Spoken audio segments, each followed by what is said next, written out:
The New Hampshire Militia. In 1680, when New Hampshire's political leaders began to form a provincial government, one of their first orders of business was to create a militia. All men over the age of 16 were expected to join one of the 4 town militia companies, and every member of a militia company was to equip himself properly to encounter, expel, repel, and resist by force of arms any potential enemy. Subsequent legislation made changes to militia organizations, but the concept of a citizen soldier defense force was firmly in place.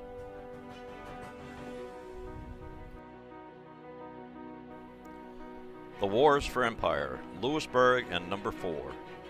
Prior to 1776, New Hampshire was part of the British Empire and was involved in the wars for empire between the British and the French. Part of the British strategy was to capture French strongholds in the St. Lawrence Valley. In 1745, 500 New Hampshire volunteers joined 3,500 volunteers from other New England states and captured the seemingly impregnable French fortress of Louisbourg on Cape Breton Island. During times of war, the New Hampshire militia was expected to defend New Hampshire towns against raiding parties of French soldiers and their Indian allies. One of the more dramatic raids took place in March 1747, when militia captain Phineas Stevens and his ranging party of 30 men defended a New Hampshire fort known simply as No. 4, located at present-day Charlestown, against a much larger force of French soldiers and Indians. Stevens lost no men while successfully defending the fort. Rogers Rangers. In 1757, the French-Indian War defied the traditions of civilized combat common to Europe. The primitive and unconventional fighting style of New Hampshire settlers was initiated by frontier ranger units. Major Robert Rogers and Captain John Stark formed one of these units known as Rogers Rangers.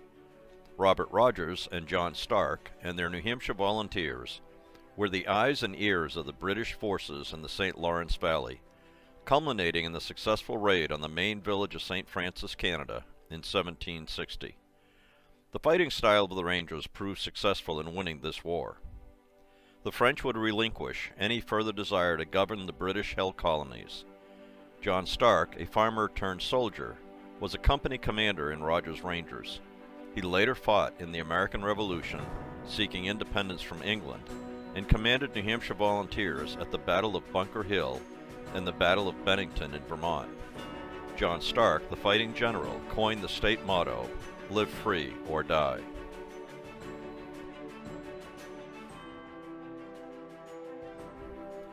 The Powder Raids.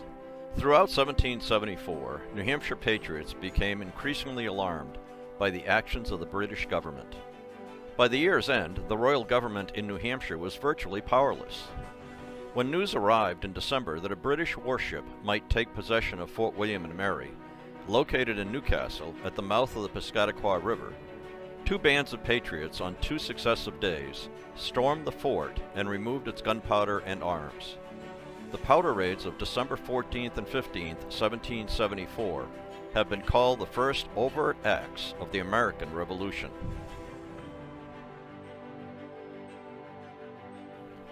Breed's Hill. American leaders moved closer to formally declaring independence from Great Britain. However, America was not ready for war, lacking both trained infantry units and a professional navy. New Hampshire sent 3 regiments of volunteers to Boston in the wake of fighting at Concord and Lexington, many of whom participated in the battle at Breed's, or Bunker Hill, on June 17, 1775.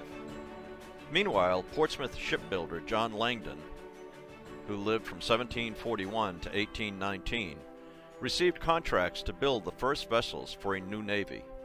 His ship, the Raleigh, was the first vessel built for the nation's navy, and it is memorialized in the New Hampshire State Seal. His second vessel, the Ranger, was built and equipped for John Paul Jones.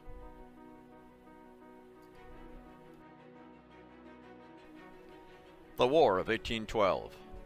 President Madison was in office when the Second War with England broke out in 1812. New Hampshire was divided on the war. Federalist state leaders on the seacoast and in the Connecticut Valley were well disposed towards England. They were opposed to Mr. Madison's war. Jeffersonian Republicans in the Merrimack Valley favored France, and they advocated going to war against England. In the end, both sides agreed on the need to defend Portsmouth against a possible British attack. Toward that end, new fortifications were constructed, including the Martello Tower known as Castle Walbach, built near Fort Constitution, and the lighthouse on Newcastle Island. Franklin Pierce. When war broke out between the United States and Mexico in 1846, most people in New Hampshire were opposed. They believed that any new territory acquired from Mexico would simply enhance the political power of the southern slaveholding states. Yet New Hampshire's Franklin Pierce, who lived from 1804 to 1869, believed in the United States' doctrine of manifest destiny to extend its territorial claims to the Pacific Ocean. Pierce was quick to volunteer for service in the war.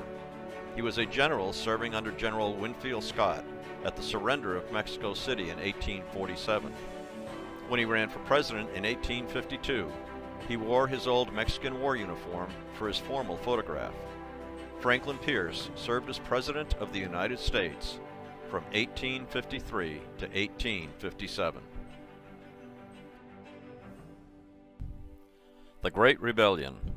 On April 12, 1861, the artillery of the Confederate States of America opened fire on Fort Sumter in South Carolina's Charleston Harbor, starting the Civil War. New Hampshire was quick to respond, mustering 17 volunteer infantry units that included units of light and heavy artillery, cavalry, and sharpshooters. Additionally, New Hampshire sent more than 1,000 soldiers and sailors to serve in the Marines and Navy. In all, more than 37,000 New Hampshire men and women served the Union cause. None was more gallant than the commander of the Fighting Fifth, Colonel Edward E. Cross, who died while leading his men on the second day of the Battle of Gettysburg.